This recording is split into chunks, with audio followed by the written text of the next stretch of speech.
로마서 5장입니다.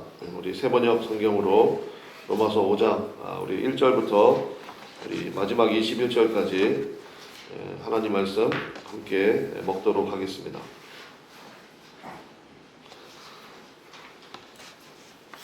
5장 1절부터 함께 하나님 말씀 먹겠습니다. 그러므로 우리는 믿음으로 의롭게 하여 주심을 받았으니 우리 주 예수 그리스도로 말미암아 하나님과 더불어 평화를 누립니다. 우리는 또한 그리스도로 말미암아 지금 서 있는 이 은혜의 자리에 믿음으로 나아갔고 하나님의 영광의 자리에 참여할 소망을 품고 자랑을 합니다. 그뿐만 아니라 우리는 환난 가운데서도 자랑을 합니다. 우리가 환난은 인내를 낳고 인내는 품격을 낳고 품격은 희망을 낳는 줄을 알고 있기 때문입니다. 이 희망은 우리를 실망시키지 않습니다. 그것은 하나님께서 우리에게 주신 성령으로 하나님의 사랑을 우리 마음속에 부어주셨기 때문입니다. 우리가 아직 약할 때 그리스도께서 때를 맞추어서 경건하지 못한 사람을 위하여 이미 죽으셨습니다. 의로운 사람을 위해서라도 죽을 사람은 거의 없습니다. 선한 사람을 위해서라도 감히 죽을 사람은 드뭅니다. 그러나 우리가 아직 죄인으로 있을 때 그리스도께서는 우리를 위하여 죽으심으로써 하나님께서 우리에게 주시는 사랑을 나타내셨습니다. 그러므로 지금 우리가 그리스도의 피로 의롭게 되었으니 그리스도로 말미암아 하나님의 진노에서 구원을 받으리라는 것은 더욱 확실합니다. 우리가 하나님의 원수로 있을 때에도 그분의 아들의 죽으심으로 하나님과 화해하게 되었다면 하나님과 화해가 이루어진 지금에 와서 하나님의 생명으로 구원을 받으리라는 것은 더욱 확실한 일이 아니겠습니까? 그뿐만 아니라 우리는 또한 우리 주 예수 그리스도로 말미암아 하나님을 자랑합니다. 지금 그로 말미암아 하나님과 우리 사이에 화해가 이루어졌습니다. 그러므로 한 사람을 통하여 죄가 세상에 들어오고 또 그 죄를 통하여 죽음이 들어온 것과 같이 모든 사람이 죄를 지었으므로 죽음이 모든 사람에게 이르게 되었습니다. 율법이 있기 전에도 죄가 세상에 있었으나 율법이 없을 때 죄를 죄로 여기지 않았습니다. 그러나 아담 시대로부터 모세 시대에 이르기까지는 죽음이 지배하였습니다. 아담의 범죄와 같은 죄를 짓지 않은 사람들까지도 죽음의 지배를 벗어나지 못했습니다. 아담은 장차 오실 분의 모형이었습니다. 그러나 하나님께서 은혜를 베푸실 때에 생긴 일은 한 사람의 죄를 지었을 때에 생긴 일과 같지 않습니다. 한 사람의 범죄로 많은 사람이 죽었으나 하나님의 은혜와 예수 그리스도 한 사람의 은혜로 말미암은 선물은 많은 사람에게 더욱더 넘쳤습니다. 또한 하나님께서 주시는 선물은 한 사람의 범죄의 결과와 같지 않습니다. 한 범죄에서는 심판이 뒤따라와서 유죄 판결이 내려졌습니다마는 많은 범죄에서는 은혜가 뒤따라와서 무죄 선언이 내려졌습니다. 아담 한 사람이 범죄함으로 그 한 사람으로 말미암아 죽음이 지배하게 되었다면 넘치는 은혜와 의의 선물을 받은 사람들은 예수 그리스도 한 분으로 말미암아 생명으로 지배할 것이 아닙니까?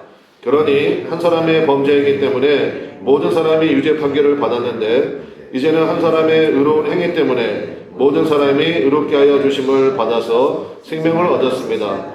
한 사람이 순종하지 않음으로 말미암아 많은 사람이 죄인으로 판정을 받았는데 이제는 한 사람이 순종함으로 말미암아 많은 사람이 의인으로 판정을 받을 것입니다.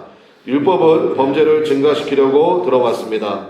그러나 죄가 많은 곳에 은혜가 더욱 넘치게 되었습니다. 이는 죄가 죽음으로 사람을 지배한 것과 같이 은혜가 의로 사람을 지배하면서 우리 주 예수 그리스도 안에서 영원한 생명을 누리게 하려는 것입니다. 아멘. 받았으니 누립니다. 받았으니 누립니다. 라는 제목으로 하나님 말씀 증거하도록 하겠습니다. 로마서에서 가장 중요한 거, 로마서 하나님 말씀이 중요하지 않은 게 어디 있겠습니까만은 그래도 로마서에서 가장 중요한 장을 좀 뽑아라. 그러면 이제 5장, 8장 저렇게 얘기를 많이 하거든요. 바로 그 5장입니다. 우리가 함께 읽은 우리 말씀 가운데 우리가 좀 먼저 첫 번째 주목해야 될 게 뭐냐면 계속 반복되는 얘기가 있죠. 그게 뭡니까? 우리 주 예수 그리스도로 말미암아. 이게 계속 나와요. 우리 주 예수 그리스도로 말미암아. 예수님을 통하여 그러니까 영어 성경에는 통하여라고 되어 있고 뭐 말미암아도 똑같은 뜻이죠. 어디 나옵니까? 1절에 봅시다. 뭐 그런 거 한번 밑줄 쳐도 될 것 같아요. 1절에 보니까 우리 주 예수 그리스도로 말미암아 하나님과 더불어 평안을 누립니다. 2절에 보니까 또 그리스도로 말미암아 지금 서 있는 은혜의 자리에 믿음으로 들어갑니다. 이런 얘기 있고 그 다음에 쭉 내려가셔서 11절에 보면 중간쯤에 우리는 또한 우리 주 예수 그리스도로 말미암아 하나님을 자랑합니다. 그 다음에 또 어디 나옵니까? 17절에 나오죠. 17절, 18절 바로 위네요.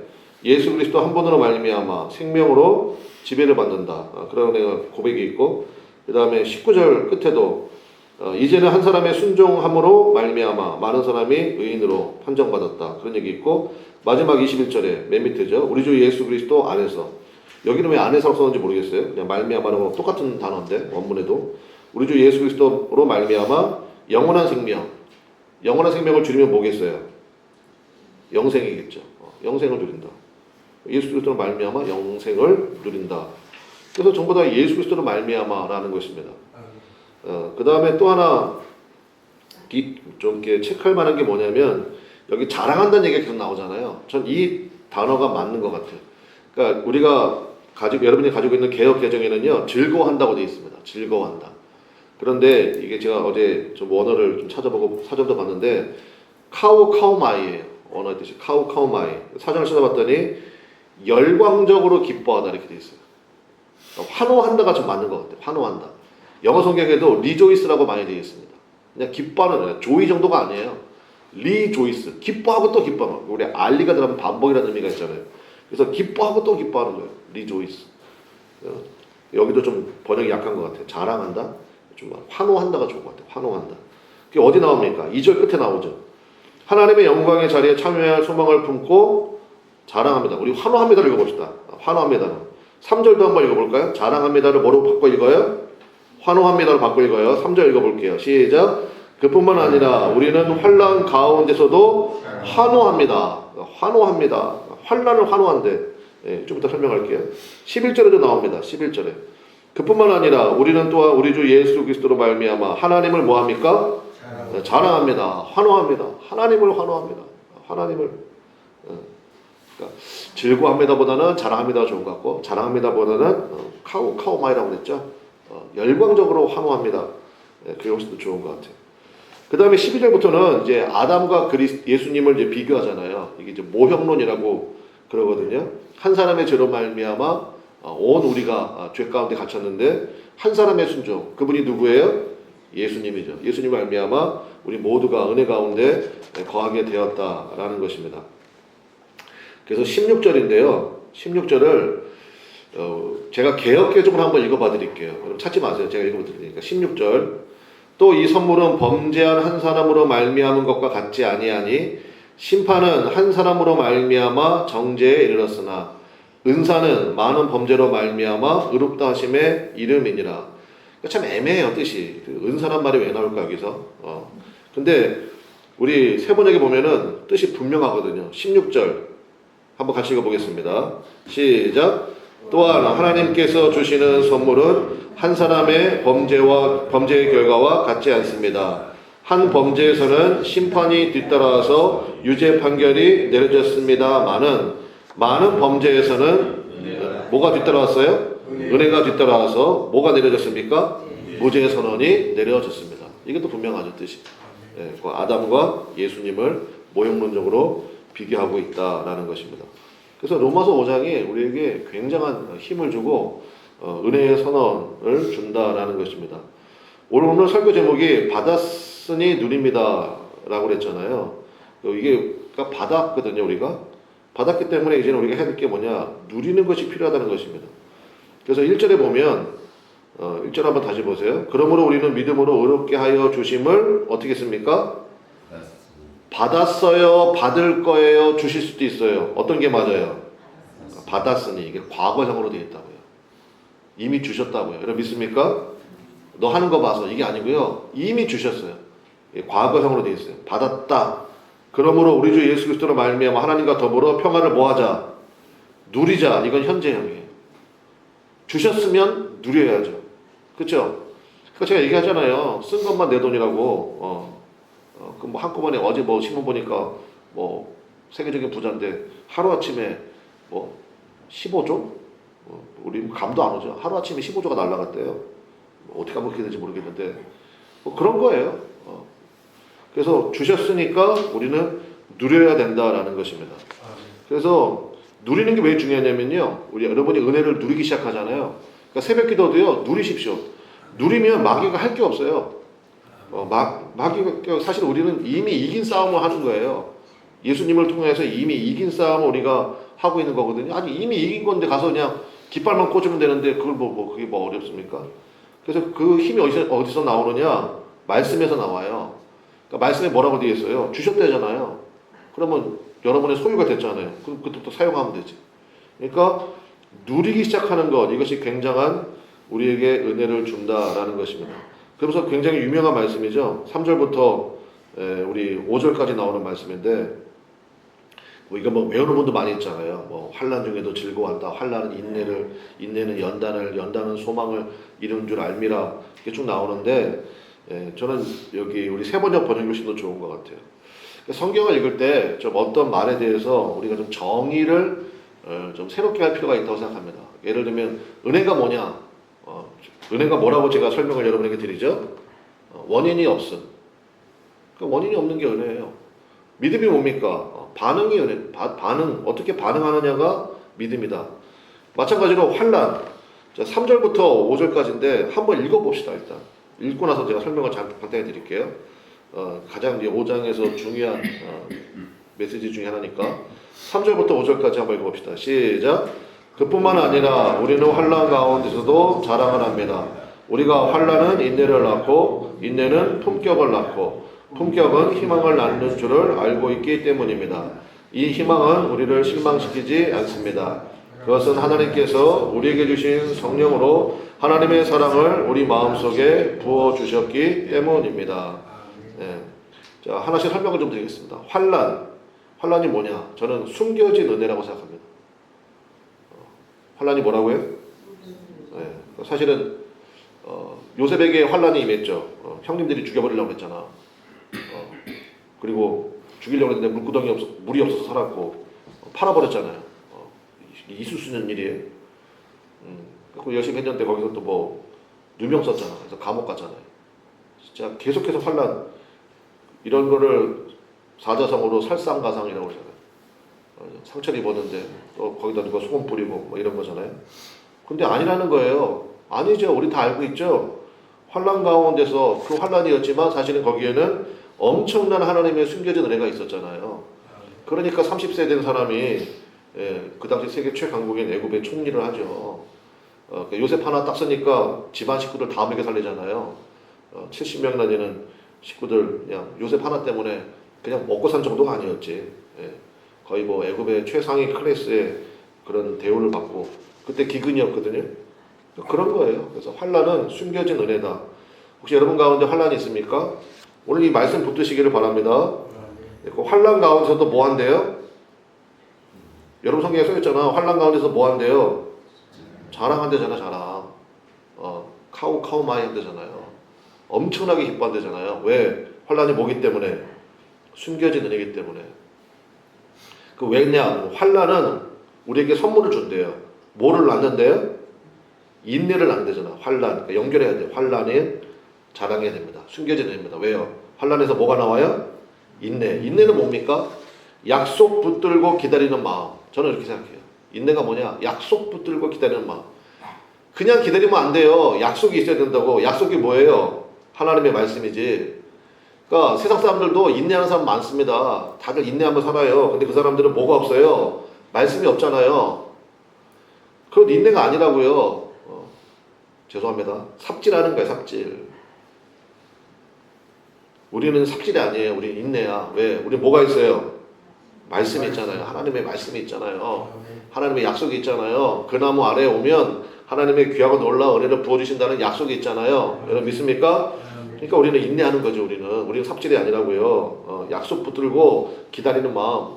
그러니까 하나님 말씀 없이 열심히 사는 건 사는 게 아니라고요. 예수님 말씀하셨잖아요. 모래 위에 집을 짓는 거라고. 조금만 힘든 일 생기면 와르르 무너져 버려요. 그거는. 그 다음에 자 인내는 또 뭐를 낳아요? 옛날 성경이 아니고 우리 개역개정에는 연단이라고 되어 있잖아. 네, 인내는 연단 저는 그 번역 잘못한 것 같아요. 여기가 맞아. 인내는 뭐를 낳아요? 품격을 낳는데 품격.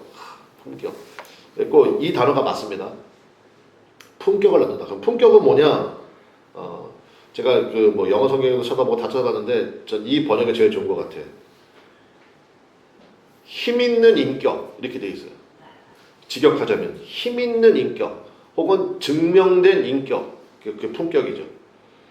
그러니까 품격은 우리식으로 얘기하면 저는 이렇게 번역 가능할 것 같은데 그릇 만들기예요. 그릇 만들기. 예. 그러니까 인내가 하나님의 약속 붙들고 기다리는 마음이라고 그랬잖아요. 계속 인내하면서 하나님께서 내 안에 그릇 만드십니다. 그릇을 만들어 가신다고. 그러니까 그 그릇이 뭐예요? 하나님의 축복을 담을 그릇이에요. 하나님의 축복을 담을 수 있는 그릇이라고. 그러니까 이 과정을 통해서 일단은 통찰력이 생겨요. 세상 사람들이 못 보는 걸 보기 시작해요. 그럼 우리가 영안의 눈이 열렸다 이렇게도 얘기하는 거거든요. 그래서 예수 제대로 믿는 사람들은요 달라요. 삶의 지혜가 반응이 다르다고. 반응이 목사님 큰일 났어요. 근데 믿음 있는 사람은요 큰일 났다고 생각하지 않아요. 말씀이 있기 때문에 모든 것이 합력하여 선을 이루는구나. 그러한 믿음이 먼저 딱 떠올라요. 말씀이 떠오른다고. 환난 가운데서도 자랑을 해요. 여러분 믿습니까? 그게 뭐예요? 품격이에요. 힘 있는 인격이에요. 요동치지 않아요. 마지막 품격은 뭐를 낳았습니까?